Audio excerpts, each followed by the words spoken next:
Listen. We are here with my man K-Mac of Global Threads LLC. Yo, how you feeling today, man? I'm feeling okay, I got some good stuff going right now. I feel a lot better than I did, April, May, first, when the first shutdown was happening. But, it's good to be back with you again. And I'm excited to be here. Business is picking up. So, overall, pretty good. So let's get into that, man. So Global Threads is essentially an apparel company, right? Yeah, we're an apparel company, custom design and manufacture. We print T-shirts and we do a bunch of embroidery as well. But yeah, we really market ourselves as a custom print apparel shop. That's great, man. So let's talk about that. How'd you get your start with, and what made you want to jump into apparel, T-shirts? It goes back to my college days. Back in college, I really stumbled upon it, and I didn't think I was even going to do this. What ended up happening was I was in college, and I ended up going on this study abroad program called Gonzaga in Florence, and I capitalized on that opportunity. A lot of the students, it was a huge program on campus, and everyone loved it. And what I noticed, there was absolutely zero physical apparel, no T-shirts, no tank tops, and I just took the initiative and I did pre-sale. We made this design and came up with these tank tops and T-shirts at first, and surprisingly, it worked. I mean, I was a college kid and I was selling these T-shirts for $20, and I sold them out in a week, like 60 to 65. And I just remember how much fun I had with it. And luckily for me, this is where I got really lucky. It was a reoccurring program. So not only was it every semester, but also in the summer. So after that first semester, I thought I was going to be done with it. Like, okay, I cleared some shirts, made $1,000, $2,000, great for beer money. But luckily, after I came back, other students were asking me about it. So I, like any entrepreneur, I was like, oh, they want it? Okay, let's make it happen. And that's kind of how the snowball got rolling a little bit. So were you walking around selling them out the back of your trunk like, hey, I got T-shirts for sale? A little bit. I remember, I didn't have the whole image or the suit or anything like that, but I remember putting shirts in my backpack and riding on my longboard to various dorms and houses on campus. And Wait. You mean Kyle Mack had a longboard? I did. You know how to longboard? I don't know how to skateboard. I did not know this. Yes. Hidden talent. It wasn't that hard. It was a big longboard, but after a while, Gonzaga is not a huge campus, but I wanted to get around, and I was doing deliveries. I didn't want to get in my car and deliver, so I would use my longboard and I would take these tank tops and T-shirts and various sizes, and I always bring extra in case the roommates wanted it, and that started happening. So this is when I was studying finance and marketing.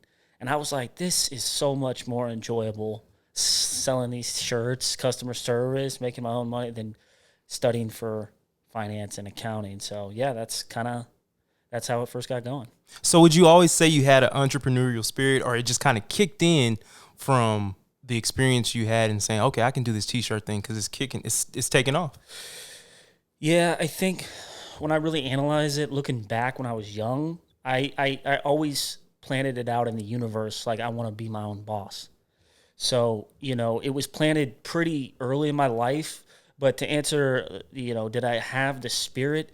It started in college, and then, every year that goes by now, it just it manifests itself even more, and like today, I'm just always ready for the next problem. And I think back in college, it was kind of fun. I could sell these shirts. They were my friends. But then I could go to the party on Friday, no big deal. Now it's obviously a lot different. But yeah, I've always had this thought in my mind that I just wanted to work for myself, always. So, yeah. And then, I did take a corporate job right out of college, and I did well in it. But shit, man, it was just not for me. It was not going to work, and I'm glad I noticed that early in my life. Yeah, that's good. Time is of the essence. Seriously, I don't know how many people take that for granted, but it really is. So if you figure out what you want to do early in life, you're gonna kick ass. Seriously. So congrats to that. So, Yeah, thank you. yeah. Is there a question there? No, so I Okay. also, because he said your background is in finance, right? Yes. So those of you who don't know, Kyle has definitely aided me on picking some good stocks that put money in the bank. So, he's good at that too. So yeah, Kyle. So let's talk about that logo you got up there. It looks pretty cool. You designed that and came up with it, drew it, and everything. Yeah, so I worked with one of our original designers. Her name was Nicole. And, this concept just encapsulates Global Threads, how I got going as an entrepreneur and how the company was founded. And like I was saying earlier, it was this program where we were studying in Florence. And that, back to your earlier question, I think that's where I realized, wow, I want to be a business owner, entrepreneur, because the format was Gonzaga is a very serious institution. I definitely want to make that clear. But in Florence, Italy, and I think this is the case with a lot of institutions where you go abroad, they don't take academics as serious. And that's kind of where we would study from Monday to Thursday, and then you would get Friday to even Monday to go explore. Go leave Florence, Italy, because everything around Europe is so close. And that's when, I just noticed, go travel and go put yourself in situations you haven't been in, that you're not accustomed to. And it just kind of got me going. And I felt a lot smarter, when I would go see places and hear other perspectives and all that. So that's kind of where I got the saying, travel the world. Something really simple for people to get. And then, yeah, we just went back and forth on it for a while. And this is the original design that I'm wearing right now. We have a couple other ones, and we keep doing different colors, mismatching, doing all sorts of things. But yeah, that's where the idea came from. Dope, man. So starting out, it's tough when you do start a business from scratch. Just to keep it going, because what do they say? Like most businesses fail in the first 3-5 years, something like that. I've heard 3. Yeah, 3 Yeah. years. So what does it take to keep an apparel company like Global Threads booming? Well, I don't know how long you want to talk for, but I'll keep it concise. But I think there's 3 things where, and I'm going to say a small business, because we're not a true like startup where we get VC backing or Series A backing, anything like that. One is you got to be, frugal, and not like don't spend a nickel or a dime, but you just got to manage your money like it's going to run out tomorrow. So you really got to pick and choose your expenses really wisely would be number one. I think number 2 is, you got to go in with some capital. Okay. You need some money. I mean, to start with zero and start maxing out credit cards, I mean, people can do it, but you need something to start with, okay?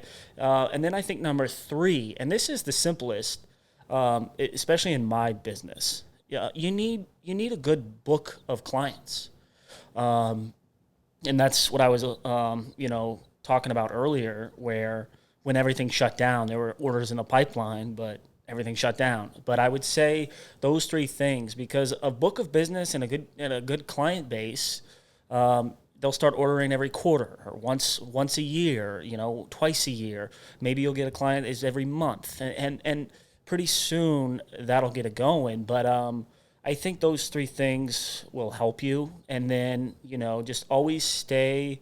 The last thing that I do, and this is a detriment to me a little bit, and some of my relationships as well, like just always staying paranoid.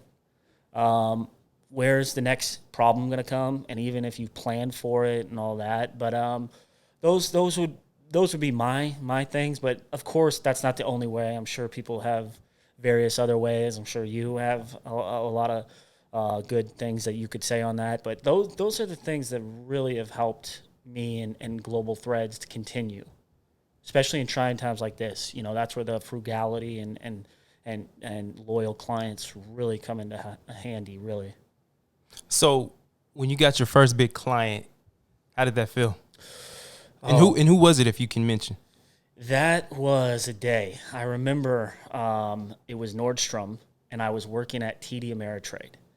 And this was towards the end of my TD Ameritrade career when I was like, this is not going to work. But they put in a good $6,000 to $10,000 order, and this wasn't for the retail side. It was just the company ordering some swag for themselves, for the corporate team.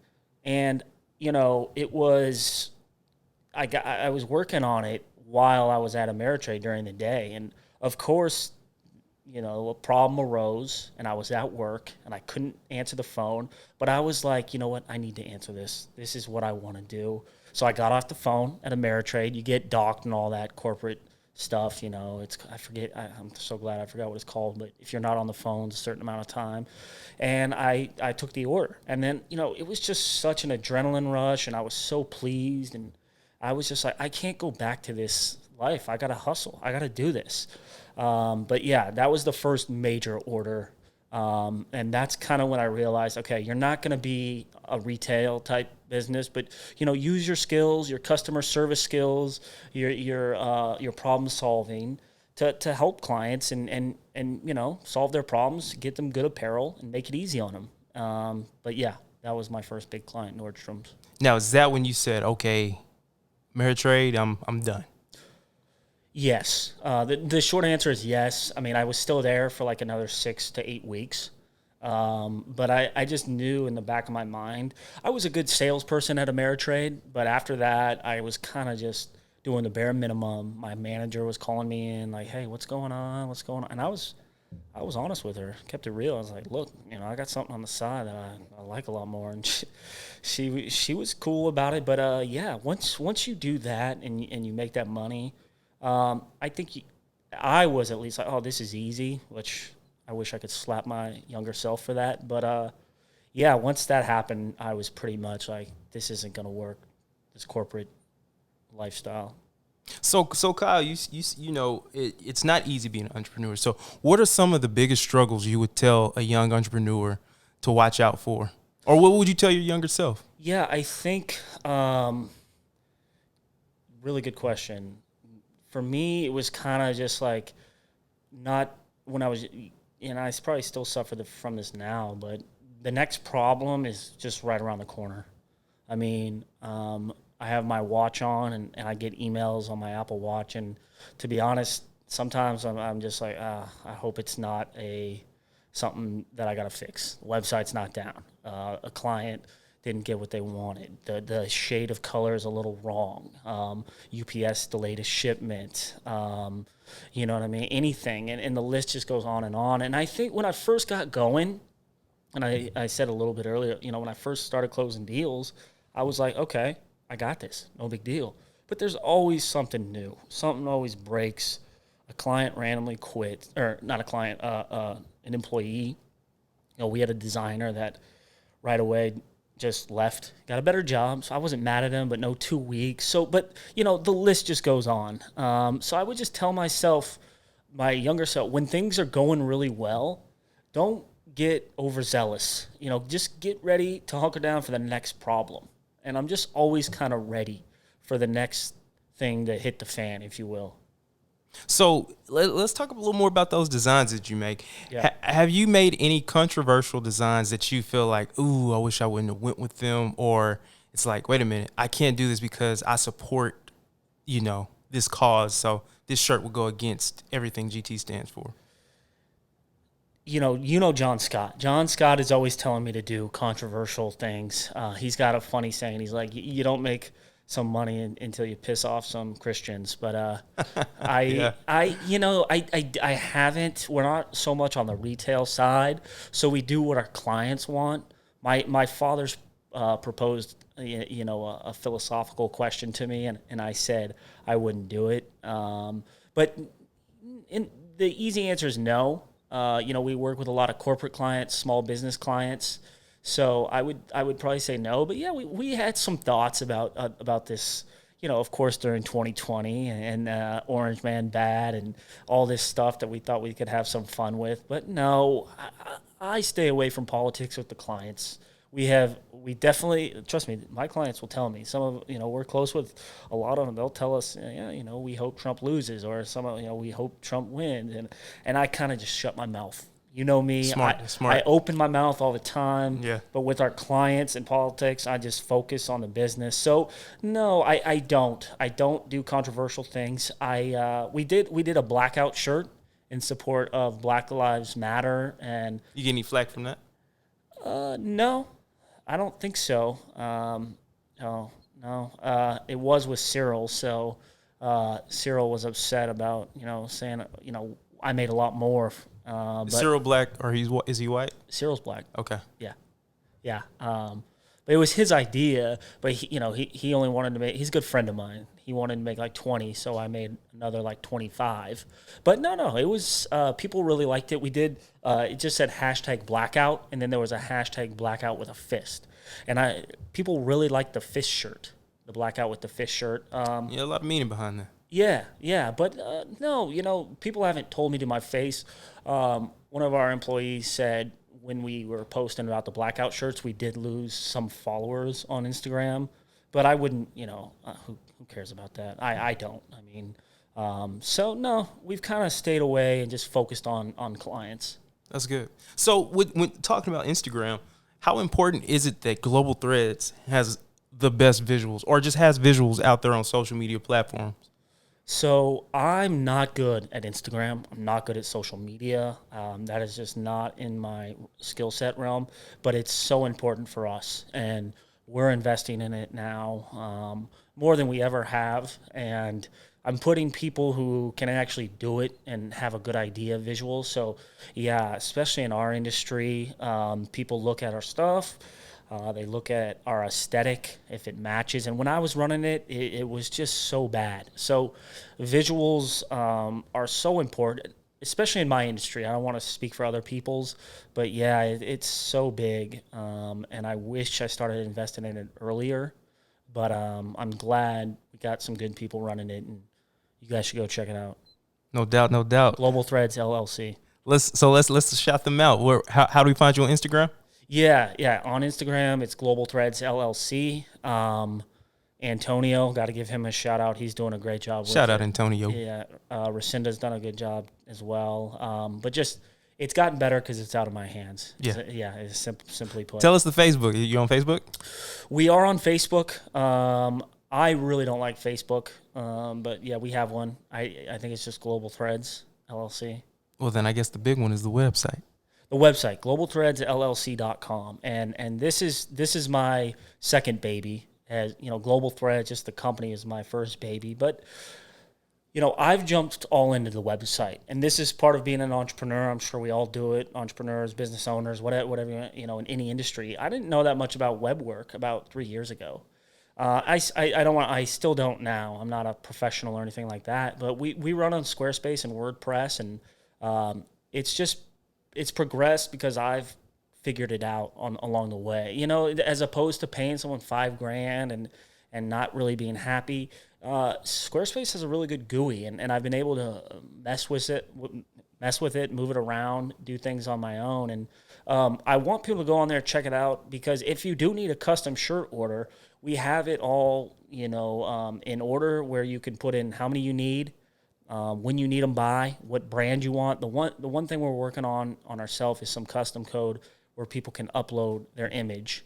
But we've kind of, we've shortened the sales cycle, which is exciting for me. But yeah, globalthreadsllc.com. If you need some custom tees, go to our portal and type in all the information, and one of us will be able to assist you. Dope. So Kyle, the CEO of Global Threads, as we wrap up, man, tell us where Global Threads is headed. I think I just want to keep serving our client base and growing at the rate we are, just slowly and methodically, not trying to be anybody too loud or, try to make too much noise, try to say we're changing the world. I'm not all about the, we're going to change the world type stuff. I just want to keep assisting our clients, putting great products, great designs in their hands, making them happy. And I think I just want to keep growing the business where we can get, 4 to 5 new clients every month. And I do want to keep adding some functionality on our website. There's a company called Printavo.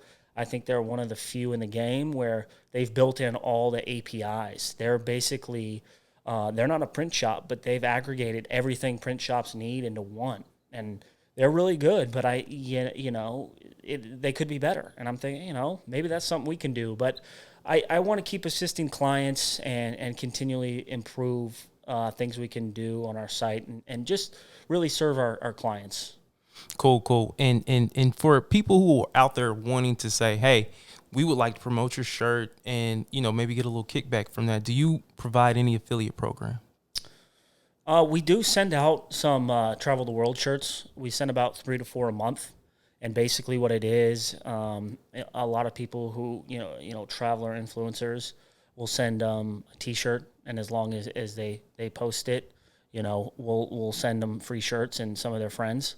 But other than that, no, there's not too much. We are doing this one program with our clients where if they refer us a new client, the orders of $500 or more, the new client gets 10% off their custom shirt order. And That's cool. And the one who referred it as well gets 10% off their next order. So it's a good program for our current clients, and of course, our current clients who recommend us. They obviously enjoy working with us. So those two things. But yeah, we kind of shut down the Travel the World shirts for a little. We've picked it back up.